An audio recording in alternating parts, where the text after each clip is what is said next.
one.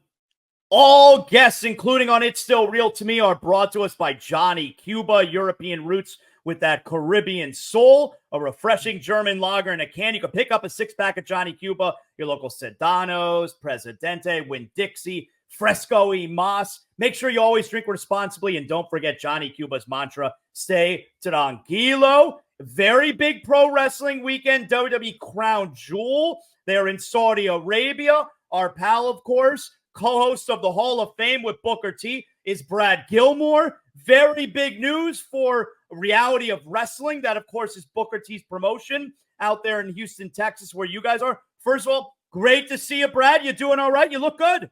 Hey, man, look, I'm just following your lead. Like, I am not a drinker, but if I was, you sold me on your sponsor. Johnny Cuba, yes. Johnny Cuba, stay tranquilo. Like, that's my whole lifestyle and mindset. So, yeah, Johnny Cuba, if I partake, that would be my choice. Excellent. How about that? Maybe if we run into each other one of these days, I'll sneak a Johnny Cuba over to you, all right? We'll crack one open. So I want to talk to you. We'll talk a little bit about Crown Jewel. Maybe give me some predictions. But very big news over the last couple of days. I see the press release that comes out from WWE, and there are a few indie promotions that are now, do I have this correct? Is it a WWE ID affiliate? Like, how does this new program work? Which, of course, Reality of Wrestling is right there involved in.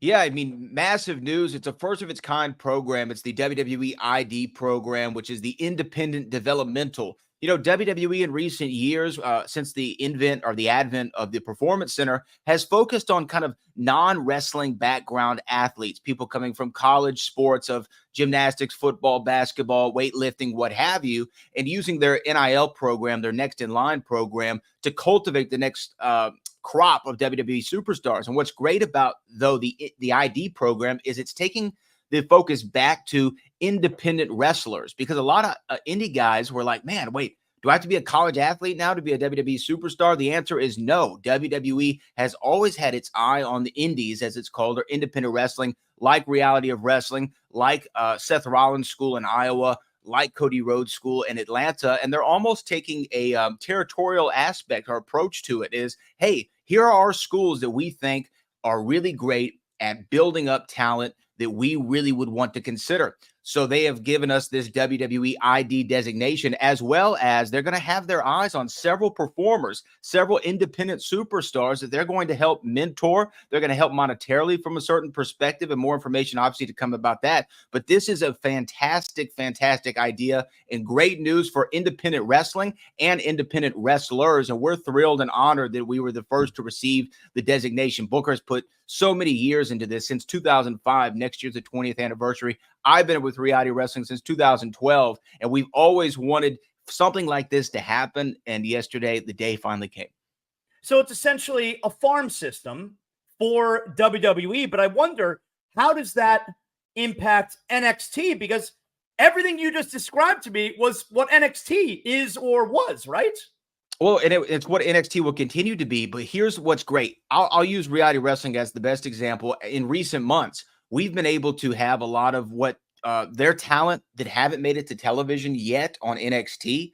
They've been able to come down to Reality of Wrestling and be a part of our television program. So, hey, maybe you're not getting in front of the cameras at the PC, but you can come down to Booker's. You'll learn a little bit of a different style. You'll be working in front of a different crowd who has different expectations, and you'll still get that television experience and exposure. So it really is like what they used to do in the territories. Hey, go work in Houston for a little while with Paul Bosch. Go up to WCCW with the Von Erichs. Go over to Portland and work with Roddy Piper and all these things. And they're really bringing back a territorial idea so that these guys and girls can get experience in different places. Because as you know, John, everything in wrestling is really regional. New York might have a different reaction than Chicago would have, than Houston would have to a certain kind of performer or a certain style of wrestling. So this is really helping them become all well-rounded performers. That's very interesting. So you're telling me, like, the way the territories used to be, where each territory, they borrow so-and-so wrestler for a month or whatever. Like, are we going to see that with the three schools that you just mentioned, where stars can go back and forth between Georgia and Iowa and Texas? I would assume that would be the idea. You know, I can speak for reality wrestling that yes, anybody who has that WWE ID designation, who is a school or one of their performers or someone signed to the NXT roster, you can definitely expect them to see them at Reality of Wrestling and learning that our style. And again, you know, what's great is if everyone goes to the NXT system, it's a beautiful facility. I think you've been to a taping, didn't you recently? Yeah, I sent you a message a couple months ago. I was there for I went for Great American Bash. I sent you a message. Right. I'm like, it's a really cool place. I've never been here. It's awesome. But here's the thing. It's an awesome facility. The same crowd is there pretty much every taping, Yeah. which is great. Yeah. And it causes a great atmosphere. But here's the thing. Sometimes that crowd, if they're there all the time, they're in on the show as well. They're like a tertiary character within the television show. So getting in front of different audiences and really having to figure out a way to translate your character and translate your style into an audience who might not have ever heard of you before is paramount to your success and development as a wrestler. And so that's what the ID program is going to help offer. That's what we're going to do at Reality of Wrestling. That's a great point. That sounds really cool. How long ago was this? Like, how long has this been in the works? Was this something that happened very quick? Well, you know, Booker has been with the WWE essentially through his entire run of being the chief of Reality Wrestling after a brief stint, as he calls it, a vacation in TNA wrestling. But he's been with the WWE since 2001, essentially. And when he started the company in 2005, he's talked about this publicly. He had conversations with leadership at the time. Hey, I want to be a part of the WWE family. And they always told him, Booker, when the time is right, it will happen. So this is something that's really for us years in the making. As far as the ID program, I know that these are things that Triple H and Gabe Sapolsky and Bruce Pritchard and the powers that be over there have really wanted to do for quite some time. And finally, it came together. Really cool. Congrats to you guys. Reality of Wrestling WWE ID program. Really, really awesome. Yeah. Tremendous stuff. And like I said, it really does sound like it's the 2024 version of bringing the territories back. Very, very cool. This weekend, though, WWE Crown Jewel. I'm very into it. I love when they do the Saudi shows. Now I'm going to be in Ann Arbor this weekend, so my plan is actually to watch it on my plane ride home. So I'll watch it on a little bit of a delay. But in general, I love these shows in Saudi. Give me the premium live events in the afternoon. I don't have to stay up late. I love the time difference, you know? One of the things that I've really enjoyed that Triple H has done recently with WWE is I feel like you have the big 4 pay-per-views, which you and I grew up with, and, you know, those have extra meaning. And then the Money in the Bank pay-per-view, that has extra meaning as well because you got the briefcase. But he's taken a couple pay-per-views recently and given those extra meaning. For instance, King of the Ring. I love how now that gets you the title shot at SummerSlam the way winning Royal Rumble does at WrestleMania. Now, King of the Ring has some tangible effect to it. And Crown Jewel this weekend, now you have a Crown Jewel championship. So give me some thoughts on this new, I guess this new gimmick, if you will, that we have where you got champion versus champion and a Crown Jewel championship belt. Yeah, it's one of the things that Triple H, you're right. He's making everything mean more. You know, I think in WWE, sometimes you would all of a sudden hear, hey, AJ Styles is taking on Brock Lesnar at Survivor Series on a weak build. And what does it mean? Well, they're just both the world champions. So whatever, we're just throwing them in a match. They literally had a show called Bragging Rights, which I don't really think gave anyone bragging rights. It's just a random show, you know, between Raw and SmackDown. So the idea is, how do you make these two competitors fight for something that is meaningful? And making this Crown Jewel championship. And I was there in the building in Atlanta, Georgia at the State Farm Arena when they unveiled this in front of the crowd. It's a great looking belt. Oh, it's beautiful, man. It's beautiful. And that's the thing. Here's the thing, too. Triple H grew up a wrestling fan. This is a man who idolized Ric Flair and who has a love and appreciation for the history of the business. And you and I will share on this.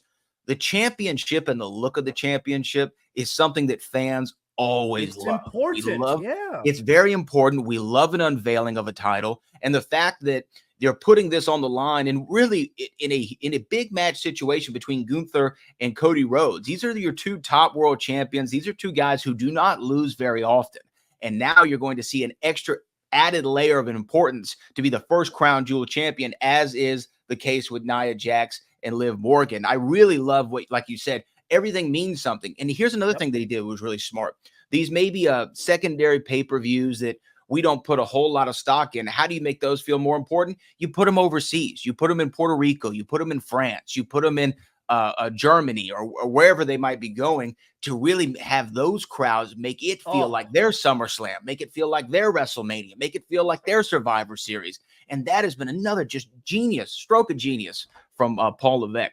I didn't think of it that way, but you're right. It's a lot of these secondary pay-per-views that are overseas, and you get the monster crowd. And I'm watching at home, and I'm like, I wish every pay-per-view was in Puerto Rico. I mean, this is the best crowd I've ever seen. So you're right. That's an excellent point. Do you have any idea, Brad? Okay, so whoever wins the Crown Jewel Championship this week, does it then get defended at next Crown Jewel? What do they do with that belt, do you think? So I think it's going to act in the same way that a Larry O'Brien trophy or any of those would work, right? Is, hey, you won the Crown Jewel this year.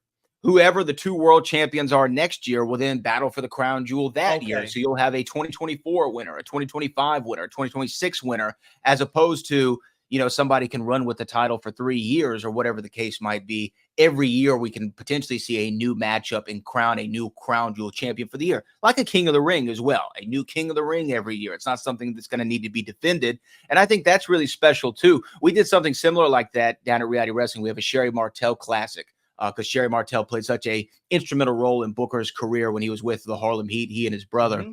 And every year we have a new champion in the same fashion. So I think it makes a lot of sense, and it gives somebody, as we say in the wrestling business, the rub for the year. I hope what you're saying there is what they're doing, because that makes a lot of sense. 10 years down the road, he's a two-time Crown Jewel champion. Like that makes a lot of sense if that's the way that they're doing it. Can you make an argument for one over the other, Gunther or Cody Rhodes? Gunther has only lost one time, all right, since coming to the main roster as Gunther. He's lost one time. Cody Rhodes lost a few times, but he's the top guy in the business, obviously. Can you make a case for one over the other this weekend? It's hard. It's really hard, as if I were putting myself in the booking committee, who I would go with. But I think that Gunther has got to be the guy. Gunther's got to be the guy to continue to solidify his place in this industry.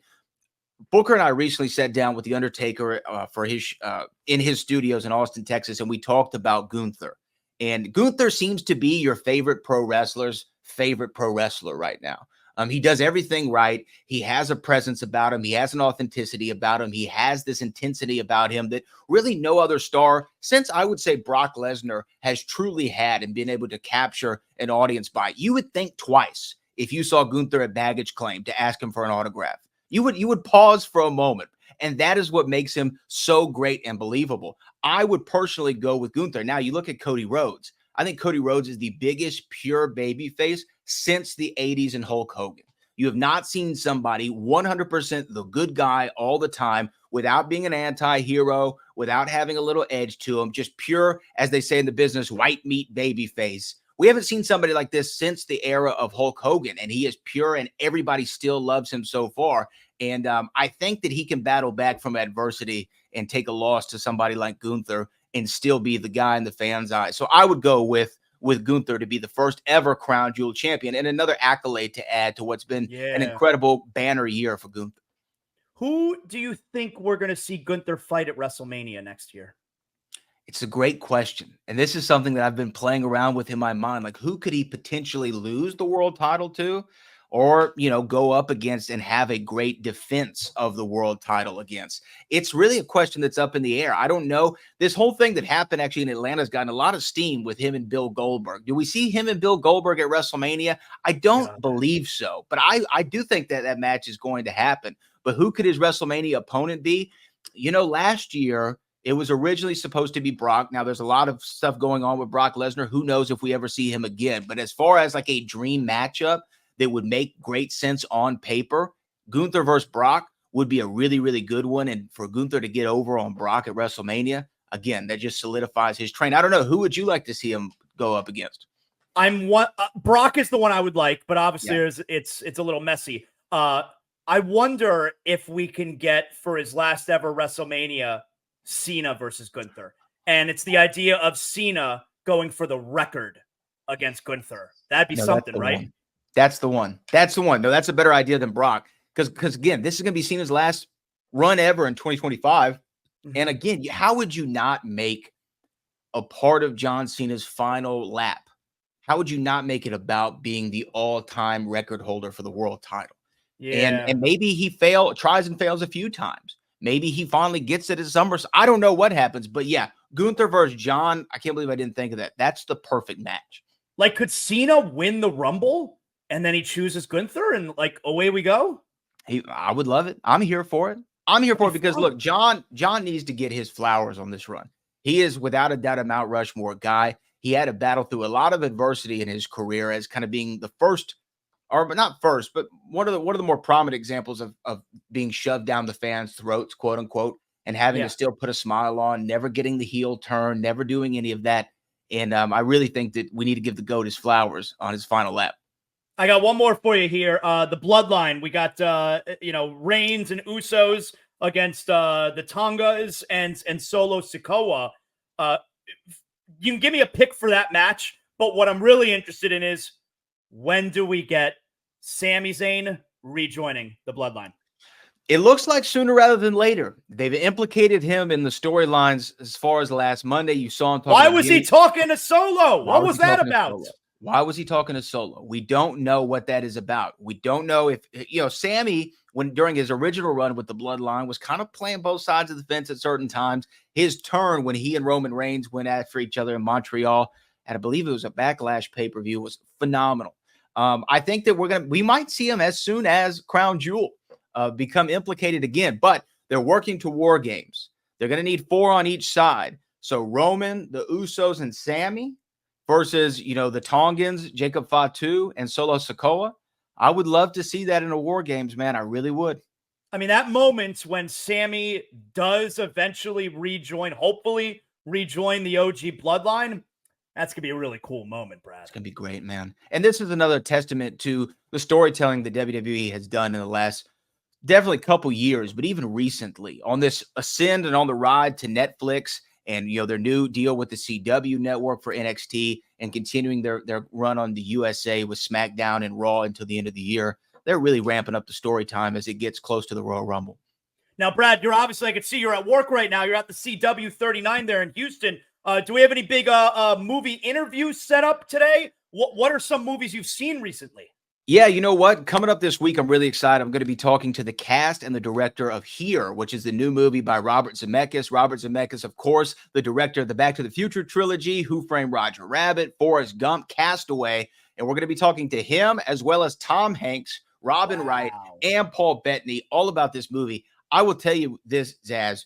This film is so unique in its approach. It is so uniquely cinematic. And I really think there's going to be a lot of Oscar buzz around the performances as well as some technical achievements. The de-aging in this movie that they do for Tom Hanks and Robin Wright and Paul Bettany, de-aging and re-aging and up-aging, I don't know what the term would be, making them old, making them young. They look great. And this is what was really interesting about it is they did it in real time. So the actors and the directors could see what their younger or older makeup looked like digitally in real time as they were doing their performance, which allowed them to alter their voice, alter their posture. And I really think we're going to see a lot of talk about this movie come award season. It's probably going to be divisive against the critics a little bit, but I think that we're going to see some awards out of it. And look, I get to talk to Tom Hanks and Robert Zemeckis. Yeah. I'm so excited.